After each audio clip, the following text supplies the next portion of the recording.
जीव स्वयं नित्य निरंतर कर्मों के जाल को रच रहा है और अपने आप को बांध रहा है। आपको मुक्त होना है, बंधना नहीं है।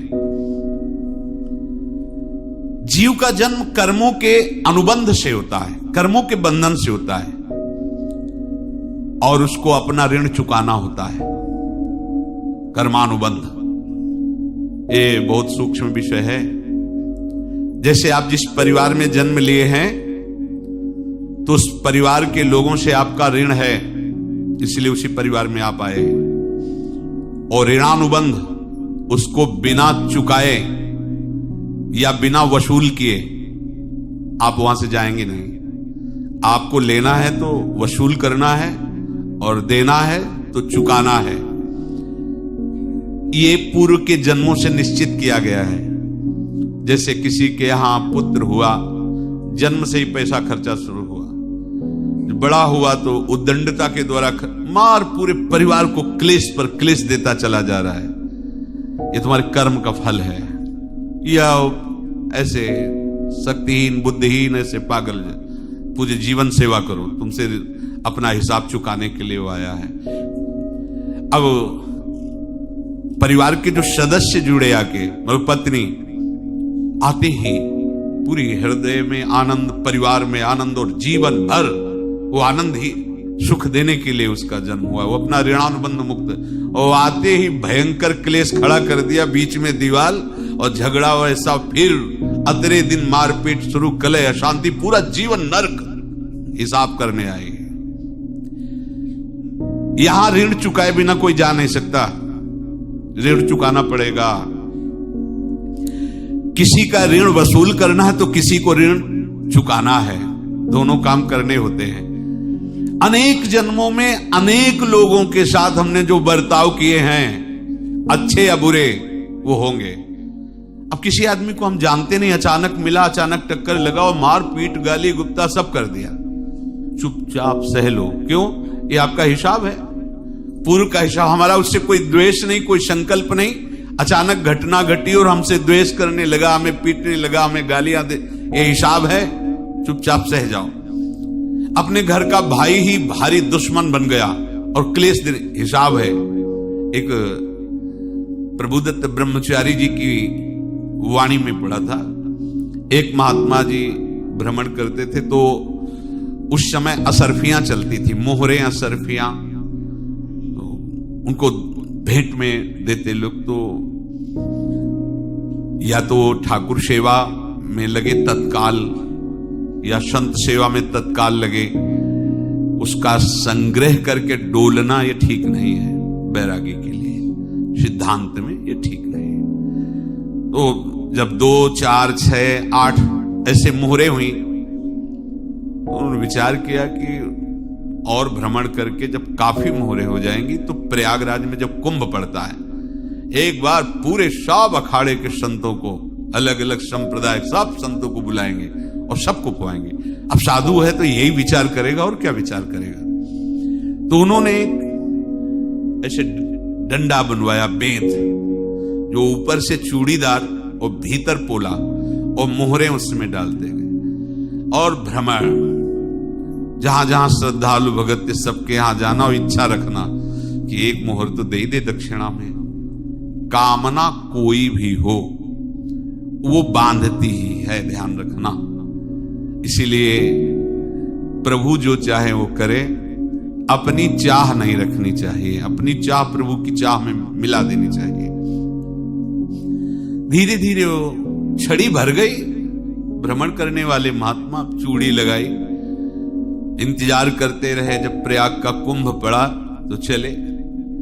तो रास्ते में एक गांव में पूछा जाता है, जैसे कहीं रुको कि कोई श्रद्धालु ऐसा है जो संत सेवी है। तो कुछ लोगों ने बताया, हाँ एक परिवार है, बहुत संत सेवी है और आपको मिलाते हैं उनसे। आइए महाराज, घर में रुका, खूब अच्छा हलवा पूड़ी पवाया और जो घर के मालिक थे चरण दबाए। चरण दबाते दबाते उनकी दृष्टि पड़ी उस डंडे पे, इतना मोटा और ऊपर से कुछ चूड़ी सी भी नजर आ रही, इस डंडे में तो कोई रहस्य है ही है। अब महात्मा जी को खवा पिला के सुला दिया। महात्मा जी जब सो गए तो पत्नी से धीरे से कहा, वो डंडा लाओ बाबा जी का डंडा। वो चूड़ीदार जो ही खोला पलटाया तो सैकड़ों मोहरे। ऐसे संत रोज पधारे भगवान, तुम आनंद हो जाए फिर क्या। पत्नी से कहा, नाप के कंकड़ लाओ। वो तो महात्मा जी तो खाए खीर पूड़ी, आराम से सो रहे। रात में पूरी प्लानिंग करके उसमें कंकड़ भर के चूड़ी लगाकर सिराने रख दिया, सारी मोहरें हटा ली। महात्मा जी आराम से छड़ी उठाए तो वजन पक्का। वैसे बड़े लोग चतुर होते हैं, पर ये नहीं जानते कि कर्म कितना भयानक होता है। और उनकी कोई संतान नहीं थी, पर धन में इतना प्रेम उनको था। बहुत सावधान साधु महात्माओं के पास जो अर्थ है, गृहस्थी अगर आता वहीं से है, पर अगर उसको जोर जबरदस्ती या किसी छल कपट से, तो वो उसका विनाश ही करता है। आज तक का प्रमाण है। अब उनको ये भाव पता नहीं होगा, या पता होगा तो लोभ के कारण वो उसको मान नहीं पाए होंगे। महात्मा जी गए प्रयाग में, किसी अखाड़े पर रुके और वहां प्रार्थना की कि कल जो है संपूर्ण अखाड़ों का निमंत्रण किया जाए और सब संतों को भोग पवाया जाए और उनको दक्षिणा भी दी जाए। महंत ने सोचा कि बहुत बड़ा है तो उत्सव है, क्योंकि प्रयाग में कितने हजारों संत महात्मा सब। तो उनका महाराज बोरों इसमें चीनी और टीनों घी लगेगा, सब व्यवस्था। बोले आप मंगाइए, एक एक हिसाब हम करेंगे, हमारे पास सब व्यवस्था है। बोले कुछ तो पहले दे दो, इकट्ठे देंगे हम। उनको था कि अगर हम छड़ी खोला और दो चार मोहरे दी, किसी को पता लग गया तो गड़बड़ हो सकती। बोले हम भंडारे के इसमें आखिरी में सब कुछ आपको दे देंगे। ठीक है। वो अपने पास से पैसे लगाकर खूब जितना सामग्री सब लाए, लाखों की, और सब संतों को निमंत्रण कर दिया। संत जन निमंत्रित हो गए, भंडारा बन रहा है। तब वहां के महंत है और उनका देखो भंडारा भी बन रहा है, संतों को निमंत्रण। अब आप अर्थ की व्यवस्था कीजिए, क्योंकि इतनी बड़ी हमारी सामर्थ्य नहीं थी जितना हमने किसी तरह हमने व्यवस्था की। अब मुझे अर्थ चाहिए, तभी आगे की व्यवस्था बढ़ेगी। संतों को दक्षिणा देंगे और जिनसे अर्थ लिया उनको दे। देखो रसोई बन गई है सब। उनका छत में विश्वास नहीं तो अभी चूड़ी खोली। उनको तो था ना कि मोहरे हैं, कंकड़। तो जैसे कितना उनको सदमा लगा होगा। हजारों संतों का निमंत्रण, रसोई बन, मतलब संत हो के छल कपट। तो उनका महाराज आपने तो हमारा नाश कर दिया, जो महंत थे। अब बताओ रसोई बन गई, संत निमंत्रित हो गए और आप ये कंकड़ दिखा रहे हैं हमको। आपने तो हमें बर्बाद कर दिया, हमारी इतनी सामर्थ्य नहीं थी, आप पहले बता देते। संत होकर ऐसा छल कपट। अब वो बोले तो क्या बोले, क्योंकि उनको पता था कि मोहरे हैं इसमें। अंदर से उनका चिंतन गया उसी सेठ के पास, अच्छा ऐसा धोखा हमारे साथ किया, भोगोगे तुम। ये जो निकलता है ना भोगोगे, ये अकाट्य होता है। क्योंकि किसी का भी हृदय, मान लो किसी भी जीव जंतु को आप कष्ट दें और उसका हृदय आह भर जाए, तो वो आह वज्र की लेख है, तुम्हें भोगना पड़ेगा। वो देखो भीष्म जी को भोगना पड़ रहा है। सांप को ऐसे धनुष की नोक से उठाया और बंबूल के कांटों के ऊपर फेंक दिया, कई दिन तक छेदा हुआ, वो आह भर करके मरा। तो आपको 6 महीने बाणों की सैया पर आह किसी की ना लेना जिंदगी। कोई ऐसा कोई आह भर करके कह दिया तुम समर्थ हो, हम तो कुछ कर नहीं सकते, और अंदर से दुख फिर तुम्हारी सामर्थ्य काम नहीं करेगी, मिट्टी में मिला देगी। फिर तो संत थे और भगवत आराधना के लिए, संत आराधना के लिए ही ऐसा किए हुए थे। अब इनका कैसे मुंह दिखाएं, अब क्या करें। सुबह संत जन आएंगे, सबके बीच में हमारी कि देखो इन्होंने, अब क्या करें। गए और संगम में जाके छलांग लगाई, अपने प्राण त्याग दिए। अब उनके तो पास मोहरे थी और व्यापार बढ़ा, और 9-10 महीने बाद ही लड़का हुआ। अब तो उनको कि संत फलीभूत हो गया। देखो व्यापार चल रहा, लड़का नहीं होता था, लड़का भी हो गया। बड़ा आनंद छा रहा है।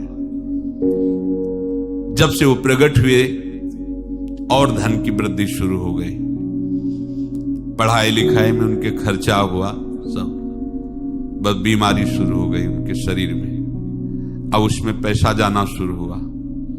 इतने आसक्त वो दोनों हो गए कि कुछ भी हो, व्यापार ठप, संपत्ति बेचना शुरू।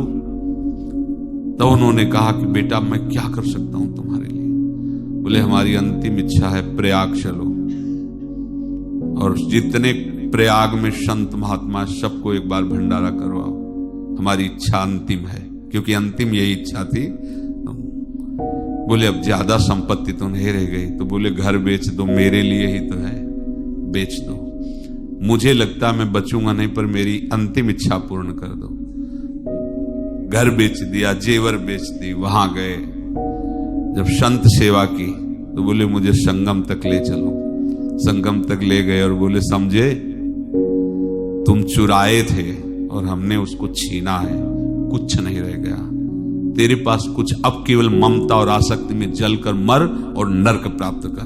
मैं वही महात्मा हूं जिसकी तूने मोहरे ली थी, शरीर छोड़ दिया। महात्मा को जन्म लेना पड़ा और इनको दुर्गति भोगनी पड़ी।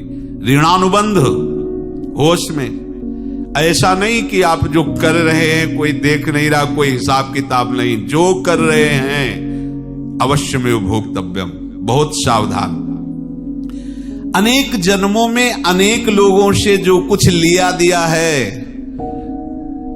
इस लेने देने को मिटा देने के बाद ही तुम मुक्त हो गए। इसीलिए एक उपाय है, लेना न देना, मगन रहना। क्या? मालिक को समर्पित हो जाओ, मालिक को अपना माना हुआ समर्पित कर दो, खत्म।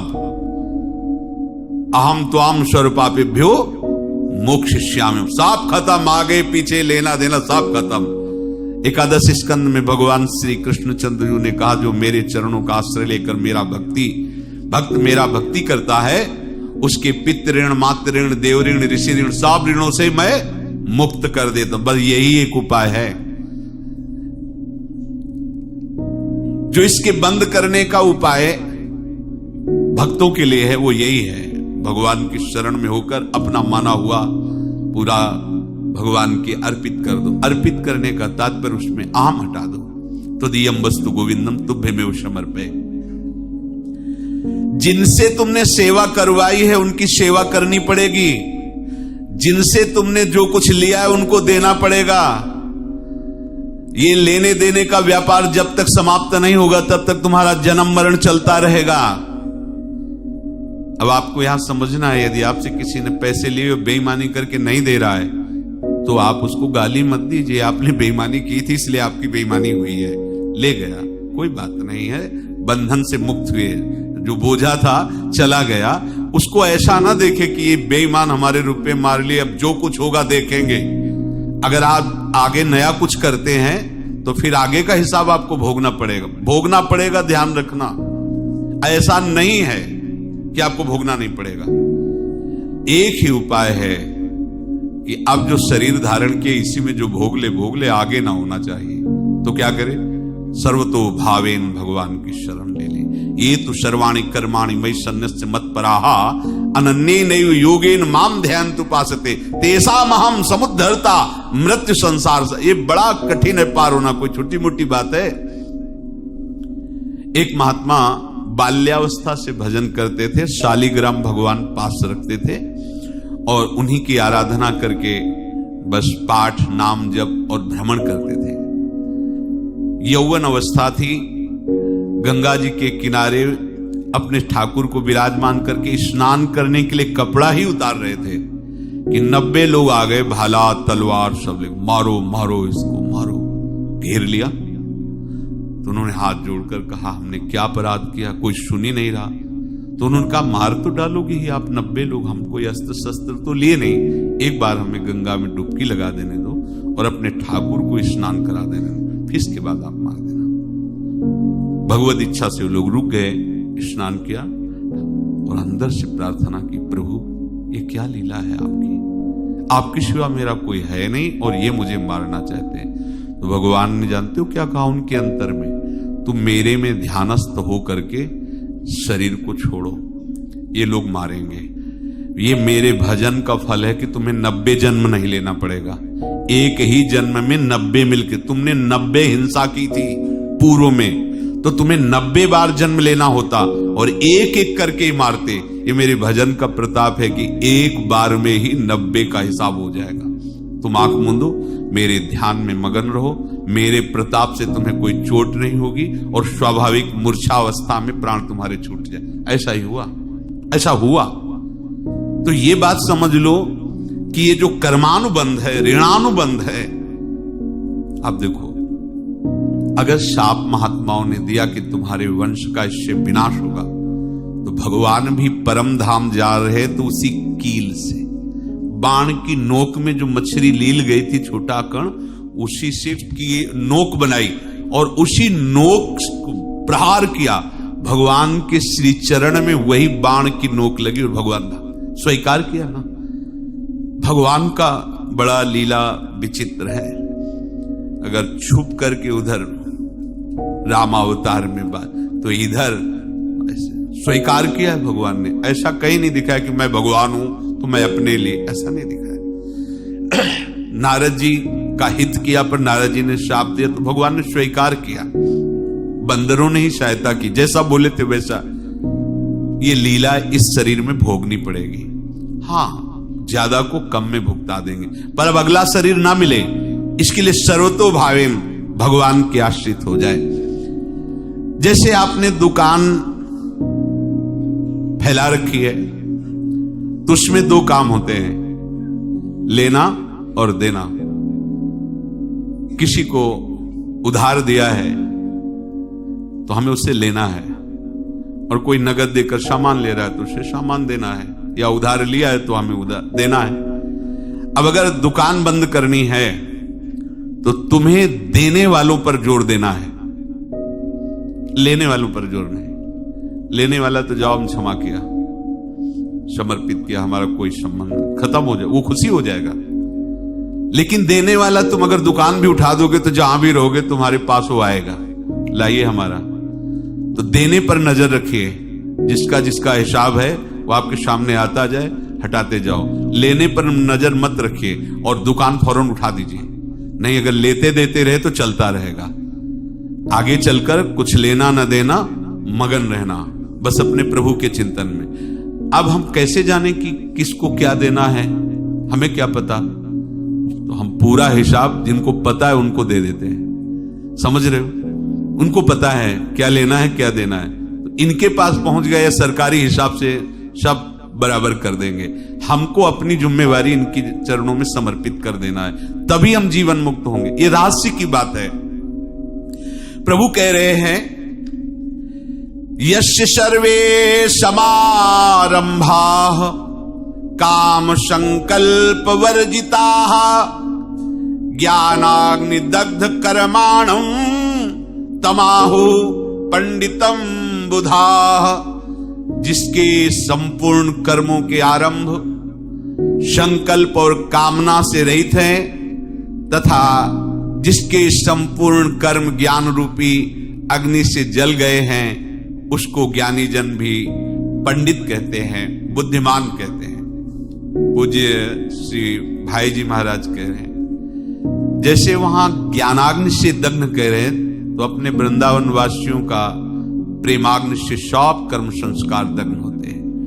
जिस समय आपके हृदय में भगवत प्रेम का प्रादुर्भाव होगा तो लेश मात्र कभी तुम्हें दुख नहीं भोगना पड़ेगा। प्रेम का प्रादुर्भाव होते ही दुख का नाश हो जाता है, महासुख। जब प्रेम का प्रादुर्भाव होगा तो समस्त पाप भस्म हो जाते हैं, अशांति नष्ट हो जाती है, संसार ज्वाला स्पर्श भी नहीं कर सकती है। जब भगवत प्रेम का प्रादुर्भाव होता है तो हो सकता है उस उपासक के जीवन में दुखों का पहाड़ टूट पड़े, परिवार खिलाफ, शरीर रोगी, अव्यवस्था, बहुत बहुत कुछ, सब कुछ। कह रहे हैं इतना सब होने पर भी उसके हृदय में कोई भी दुख नहीं होता। ऐसा सामर्थ्यशाली भगवत प्रेम है। भगवान के चरणारविंद का जिसके हृदय में प्रेम है, भारी से भारी दुख भी उनको विचलित नहीं कर सकता।